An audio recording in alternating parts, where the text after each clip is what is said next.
All right. You guys ready? Oh, please don't open it. All right, I got my victim. Ready? Now, this is something that I want you to, this is a concept I want you to think of.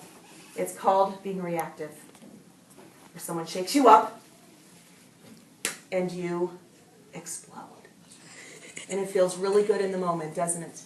To yell and scream or hit or do whatever reaction comes through your emotions.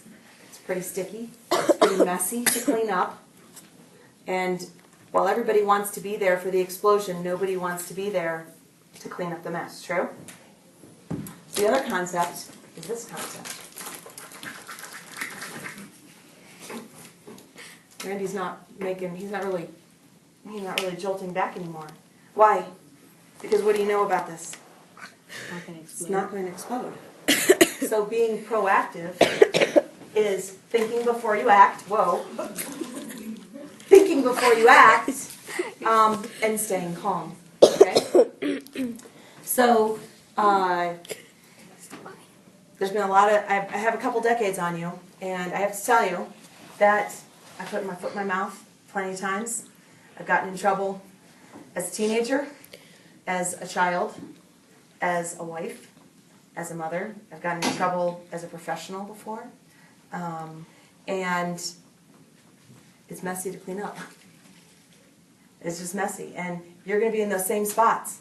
You're going to have rough times, and I have to tell you that being proactive is always the way to go. I've been shaking this up all day. It's just not closing anymore. So it's just not the way to go. The way to go is to be calm, cool, and collected. Okay. So thinking before you act. When you think before you act, 3 things you need to know. That you only have control over certain things.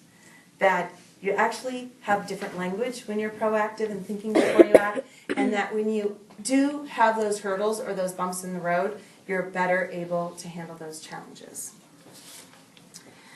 The first element is understanding what you can control. So we in our life have all of these things that are all around us that we can't control.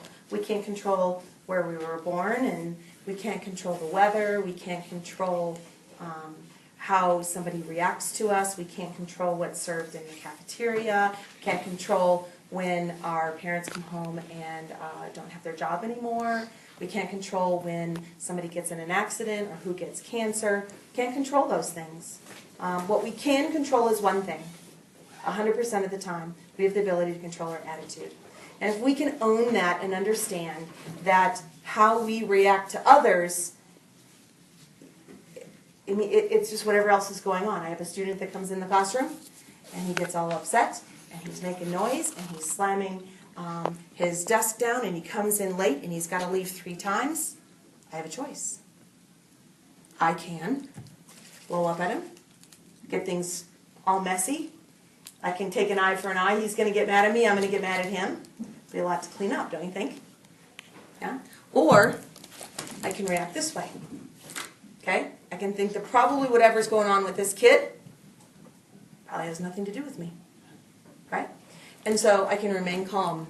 And I have to tell you, specifically, with 6th hour, and probably something that you would see and understand, the first few years of my life, 6th hour, those 6 hours were rough for me. And I always thought, why do I always get the worst kids 6th hour? It was really a belief system that I had. And probably the past 5 or 7 years, I've come to realize it's not the worst kids 6th hour, it's 6th hour.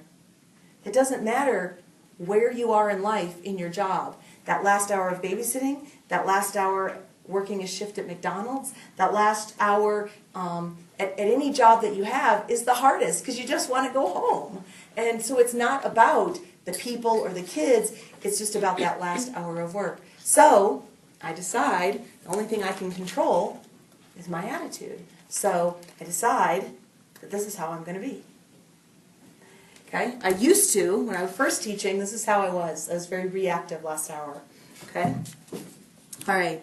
Another element to being proactive and thinking before you act is having different language. So according to Sean Covey, there is reactive language and there is proactive language. So reactive language is, I can't, I'll try. I really don't want to do that. You ruined my day. That's reactive, okay? Because really Sean Covey would say, no one can ruin your day. You allowed them to ruin it. Proactive language is, sure, I'll try that. I'll be flexible. Do you need some help? Let me look at some options. So you can hear that proactive language is much more positive, okay? So while understanding what you really can control and understanding that the type of language that you have can really attack different issues, once problems and setbacks come in your life, you are more able to triumph over them and to win over them if you understand those elements. In the book, Sean Covey explains that he was a quarterback for Brigham Young University, a college in our country. And he played quarterback freshman, sophomore, junior, senior year. And in his senior year, as you would imagine any senior year, you would expect him to be first string, you would expect him to be All-American, everything's perfect. Well, guess what? He hurt his knee. And the coach said, you are no longer our first string quarterback. Now, Sean Covey had a choice. Get back at the coach, get back at the player that took his spot, right?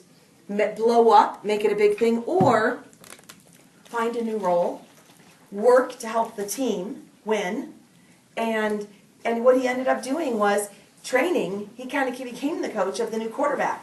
And he trained him, and he taught him his tricks, and helped him with successes and practices. And do you think that that team went on to do well that year? They did, because of his proactive attitude. Now, I have to tell you, for me, you got a lot of bumps and good and bad things that happen in life. And when I was hired at Huron as a language arts teacher way back when, and then Huron became Silver Hills. And when the school changed, they asked me to leave language arts and become an elective teacher. And so for 3 or 4 years, I taught leadership, and I taught a lot of different classes that really interested me. And then, as you would expect, change happens, and we had a new principal, and the principal said, no, we're not going to do those classes anymore. We want you to teach language arts again. I could have done this, right? Stomped and complained and whined and moaned, okay? Because what I liked, what I was doing, I really liked, okay?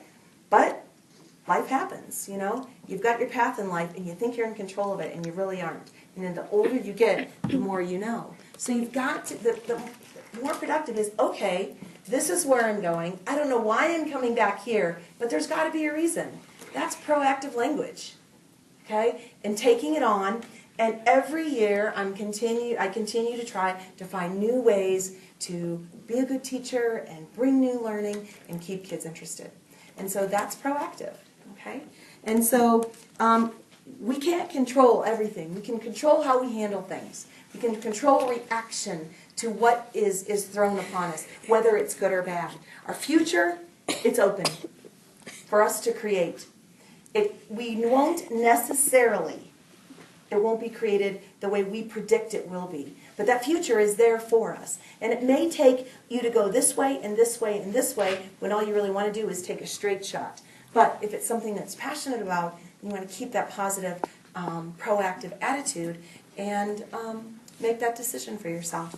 So thinking before you act should be part of your future decisions. It'll bring success to you. That's it. Now, does that feel different than me normally talking to you every day? No. Can you stop the video? Yeah. Not really.